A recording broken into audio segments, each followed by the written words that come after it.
What's up, everybody? It's Ace coming to you guys with another video. Today we're doing my top games that I played in 2021. I didn't really play a lot of the games that got released in 2021. We're kind of been going back and forth with some older titles. They got some new updates and everything, but here is my, I'm not even call it the top 10, my top games that I played in 2021 that actually released this year. So without further ado, let's get into it. Alright, so first game I want to mention is Scott Pilgrim vs. the World, a complete edition. I got to play this game a little bit in the beginning of the year, and I haven't really got a chance to play through, beat it and play through it all, but I've been wanting the game for a while, before it came out. This game has been on my list, and I missed the chance out to get it when it was coming from PS3 because they pulled it from the stores and everything. This is one of my favorite movies, one of my favorite, what would you call it, a comic or manga series, a little mixture of both. I love the game. The beat 'em up style definitely made a comeback throughout the year with the Scott Pilgrim game, and it's freaking awesome between the effects and you get the basic of the story kind of from the thing. More playable characters. This came out as a complete edition. You can get it from Nintendo Switch. That's what I actually have it for. And it's awesome. If you missed if you missed your chance to really get the game and play it through the PS3, Xbox 360 era or something like that, definitely pick up this game now. With the complete edition, you get all the playable characters, all the DLCs, and a fun beat 'em up action. 4 players too, so hey, start the year off right with something good. Scott Pilgrim vs. the World is definitely on my list of one of my favorite games I played this year. Next game I would say that I enjoyed playing in 2021 will be Persona 5 Strikers or Persona 5 Scramble, depending on, however you say it. Basically, it changed the formula of the Persona 5, which instead of being a turn-based strategy, you actually have the Dynasty Warrior type gameplay to it. A lot was added on to it. I never actually beat the story of it and everything, but I got pretty far into it, and the characteristics they bring from the original Persona 5 game, where you can still have that strategy of the weaknesses and not necessarily the turn-based system, but everyone has a turn of having stronger attacks, baton pass, and a lot of other new mechanics that they added to the game I really enjoyed. It was actually just fun getting back into the Persona series. That be in a different way, but still, it's fun getting back into it. If you haven't checked it out, Persona 5, Scramble, or Strikers, it's definitely worth your time. If you like the original Persona 5, or if you like Persona 5 Royale, most definitely check this game out. With the animation still fluid, music still good, with remixes and stuff from the original soundtracks. Combat really fun, and you can actually go out. That's my phone. Don't worry about that. You can actually go out and just play the other characters as well. You still have the city to explore, not more open, because a lot of some of the characters that were in Persona 5 didn't make it into the game. But you have a different mechanics to kind of get past that. You got Sophia. It uses the way to buy items and medicine and all that. So definitely check this game out. Definitely worth your time for 2021. And if you like Persona 5, like I said, it's worth your time. So we're talking about this game. Okay. So we're talking about this game in particular, Monster Hunter Rise. Hey, when this game first came out, I was on it like crazy, and still kind of am in a way. Some of my friends, kind of outplays me because I'm playing other games and everything. But since the first time I played Monster Hunter, I really got big into it was World. And now that I'm checking out Rise, I love the combat, how fast it is.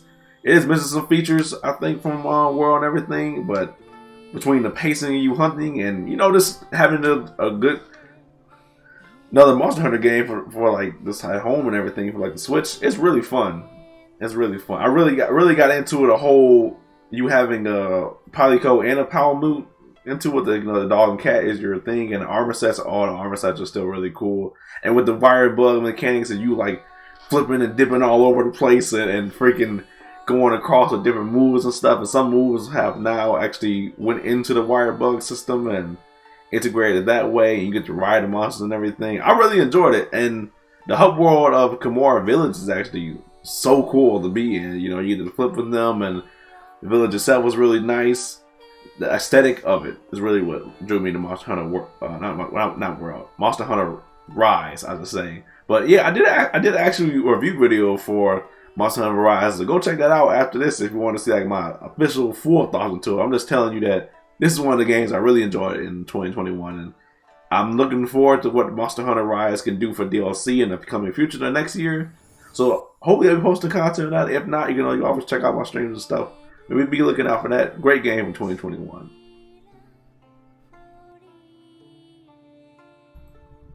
Okay. Now for this one, for RE8 or Resident Evil Village, how people say, I played this game until like maybe 4 or my bad for the I played this game for like maybe to 5 or 6 o'clock in the morning trying to beat the story and everything. I was really interested in this. Like when you get past the whole beginning part of it, and when you get discover like, okay, we gotta save our daughter, get her back, beat the other like the lords of like the village and everything, and Ethan basically is kind of not repeating what he had to do. Instead of getting Mia back, he has to get Rose back, his daughter. It was a roller coaster ride from start to finish. When you crash and everything, and you're off into the snow, and you get to first see this village and see the monsters that the townspeople have come and everything, and it's freaking awesome. I don't want to like go into too much detail about it, but definitely it was really worth your time. The combat is solid, the story is solid, and visually is solid. The only thing I had a problem with Village is because there was a huge roller coaster ride. The game felt very short. Like you can sit there and beat it in one day for sure, definitely. Like I definitely did that. I took some time to play it in parts a little bit, but one night I just said, "Frick it, I'm just gonna go in," because non-stop boss battle, wave, boss battle. It just was going crazy. And Chris comes back into the game, has an old interaction with Ethan. I heard this is gonna be like this is part 2 of like a 3-part series with where the story of like Ethan, Rose, Mia type thing, which I'm really down for. DLC might be coming to Resident Evil. I'm not 100% sure because I haven't heard anything else besides like, after the full release, and maybe like some Ada Wong content maybe. But I enjoyed the game. If you wanted to have a game that's like it's fast paced and the story's really good to get you enveloped in everything and really get you into the villains. Like the villains were like the main the villains were like the main thing people came for the game. It was freaking amazing. The combat's awesome, don't get me wrong, but like when a vampire lady first came out and you had the freaking other lords, Heisenberg, that's my boy, the shopkeeper who kind of reminds people of Resident Evil 4 shopkeeper. It's really fun. I haven't went back and played this since I beat it that one time, and I plan on going back into like hardcore mode and stuff like that, but definitely worth your time. 2021, I really thank Resident Evil Village for coming out. That's a really great game. In this game, I want to talk about a little quick review.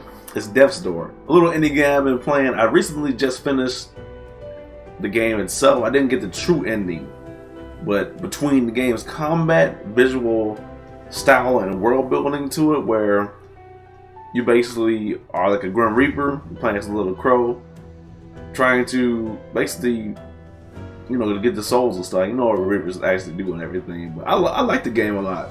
But the game really, what drew me to the game was basically the visuals of it and the combat of how it's kind of simple on the surface. You just have your basic attacks and combat rolls and some like abilities that you can like switch between during the combat, like fire, bombs. You have your anchor, or you have like your arrows and stuff as well. But there's like a difficulty cap to it too, because some of the bosses are extremely hard. It took me a long time to beat the game itself, but when I was playing, I'm like, damn, these bosses are freaking insane. Between the last boss, the Lord of Doors and Betty and the Frog and everything, it's really cool. And what they did to basically change up the environments between the boss's regions that you go into and everything are really nice. And they also have some really pretty cool backstories too. There was no voice actor, but I didn't mind reading it because I was very interested in seeing how this little crow that you're playing with can solve this problem of getting these souls and opening Death's Door and everything. And the concept of the hub world going between the offices and stuff, and Reapers have like their job and everything. I really enjoyed it. If you were looking for a good indie game with some challenge and cool aesthetics to it, definitely check out Death's Door. Next game I want to talk about is Road 96. Really cool game. More of an action, not action adventure game, but actually just action RPG where you kind of just make choices and delve on to different paths into the road. The game allows the characters, or the player really, to experience the life of different characters as you get to meet like the main focus cast into the game, where the end point is to escape threats. I forgot what like the main place is, but basically escape the place on the road, basically, where you can take the taxis, buses, and everything, and try to basically make it through the journey. Road 96 is awesome though because the music is really hype, and some of the interactions with the other characters are actually really cool and really funny. I had some really funny moments with Jared, I think his name is, because he was just hell-bent driven on trying to get revenge and everything for his daughter. I really liked that. What really drove me to keep playing Road 96 was just the possibility of different endings, different possibility of interactions with characters as you try to like max out their relationship with you and everything. You learn a lot, you know, and not many games actually sit down and delve on to different paths and everything. It's more like a set for a guide. But if you're looking for something that's really cheap, a really cool indie game to check out, and want to experience different paths, different type of playthroughs and everything, check out Road 96. It's a really cool game. The next game I want to talk about is Demon Slayer Kingdom Come Chronicles. A game I was really looking forward to for development into it, because I love the anime Demon Slayer, and it covers about all of season 1 into the movie of Mugen Train, with the hint of added DLC characters being mostly all demons. But the gameplay is really solid. They took on some mechanics from Naruto Storm, but also giving it their own type of mixture into a different gameplay of Demon Slayer when it comes to like the surge gauge and different ways you input combos and everything. I really enjoyed it. Graphic wise, it's amazing. Story wise, it follows the season very closely. It has some flaws when it first came out, because the roster was fairly low, but as they keep adding DLC characters to it, the game's really fun. You get to experience your favorite characters from Demon Slayer and play with them and everything, and the combo system is really fun, easy to pick up, which I really liked it for that. And it's made for multiple systems, so if you ever wanted to check out a cool anime fighting game for the season, most def, Demon Slayer was a game to check out in 2021. Here's a game I recently got, was Mario Superstars. I played it with my friends who played it, had like good like online matches and everything. Not many characters to it, say, but this is more of a call back to the previous Mario Superstars game, Mario Party games, let's say. And I really enjoyed it. I'm still playing through it, not even solo, just to get like freaking the achievements unlocked and everything. But I haven't played a Mario Party game since like 8. I didn't play 9. I didn't play the one before this. We played the hell out of 8 on the Wii. I really enjoyed that. I even played some GameCube ones too when they came out. It's really cool. If you want to have a good, fun family time game and looking to dive back into some Mario Party, you should check out Mario Party Superstars. It's really cool. Now, this is the last game I'm talking about that I played in 2021, which I really enjoyed. Me and my friend got to play it. Shout out to Primo. He had the friend pass, and he later on bought it. It's a cool indie game, and with a variety of different types of gameplay elements into it, and non-stop fun. The story was okay. It really took like the cooperation of 2 players in order to get them 2 main characters together. You know, that's like the daughter and everything. But It Takes Two was a really fun. One game of the year.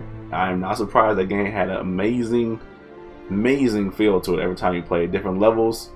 I really like that. The sheer variety into it was really dropped me into it. And the first time I saw the trailer, I was like, damn, this game is cool.